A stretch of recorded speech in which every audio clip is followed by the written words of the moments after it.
নামাজ শুরু করার আগে যদি ছোট্ট একটা আমল করেন, খুব বড় আমল না, ছোট একটা আমল। আল্লাহর নবী একদিন দেখলেন সাহাবাই কেরামের মধ্যে কেউ একজন এমন কিছু নামাজের আগে শুরু করার আগে পড়েছে, নবীজি দেখলেন 7 আকাশ খুলে দিয়ে আল্লাহ রাব্বুল আলামিন অজর ধারায় রহমত গুলা নাজিল করে দিয়েছে। সুবহানাল্লাহ। আল্লাহর নবী অবাক হয়ে গেলেন।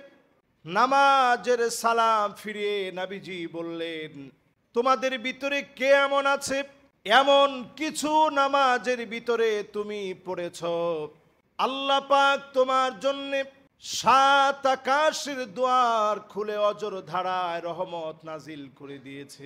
কেউ হাত তুলে না। একজন সাহাবী হাত তুললেন, ওগো নবীজি, আমি অতিরিক্ত 3টা বাক্য বলেছি, আল্লাহু আকবার কাবীরা ওয়ালহামদুলিল্লাহি কাসীরা ওয়া সুবহানাল্লাহি বুকরাতাও ওয়া আসীলা।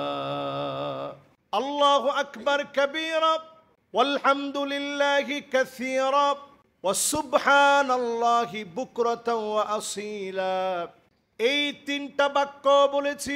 আল্লাহর নবী বললেন, আমি যখনই দেখেছি 7 আকাশের দুয়ার খোলা হয়ে গেছে, অজর ধারায় আল্লাহ পাক রহমত নাজিল করতেছে, আমার বুঝতে বাকি নেই আমার সাহাবীদের মধ্যে এমন কোন একটা আমল হয়েছে যার কারণে মালিক খুশি হয়ে গেছে। ছোট্ট এই আমলটা যদি নামাজ শুরু করার পূর্বে বলতে পারেন, আপনার জন্য 7 আকাশের দুয়ার যিনি খুলে দিবেন তিনি কে? কখন পড়বেন? নামাজ শুরু করার আগে। ইমাম সাহেব তেলাওয়াত করতেছেন, আপনি এসে দাঁড়িয়েছেন, মনে মনে ছোট্ট করে পড়ে ফেলেন, আল্লাহু আকবার কাবীরা ওয়ালহামদুলিল্লাহি কাসীরা ওয়া সুবহানাল্লাহি বুকরাতাও ওয়া আসীলা। সহজ না কঠিন? আমি একটু চুপ থাকি, আপনারা বলেন তো দেখি 1 নাম্বারটা কি? আর একটু জোরে বলেন তো 1 নাম্বারটা কি? মাশাআল্লাহ, আল্লাহর নামটা যেই তো সবচেয়ে দামি। বড় আওয়াজে আপনারা বললেন আল্লাহু আকবার কাবীরা। 2 নাম্বার, 3 নাম্বার মাশাআল্লাহ ওয়া সুবহানাল্লাহি বুকরাতাও ওয়া আসীলা।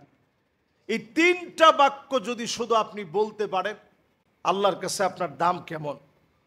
আব্দুল্লাহ বিন ওমর বলতেছে, আমি নবীজির সামনে বসা ছিলাম, নবীজির সামনে বসে আমি নবী করিম সাল্লাল্লাহু আলাইহি ওয়াসাল্লামের এই কথা যখন শুনলাম, সাহাবীর আমলটা যখন আমি শুনলাম, মা তারাকতুহুন্না মুনযু সামিআতুন নবী সাল্লাল্লাহু আলাইহি সাল্লাম, এই 3টা বাক্যের কথা যখন নবীজির পাক জবান থেকে শুনলাম, জিন্দেগিতে আর কোনোদিন আমি এই আমলটা ছাড়ি নাই। সুবহানাল্লাহ বিহামদিহি।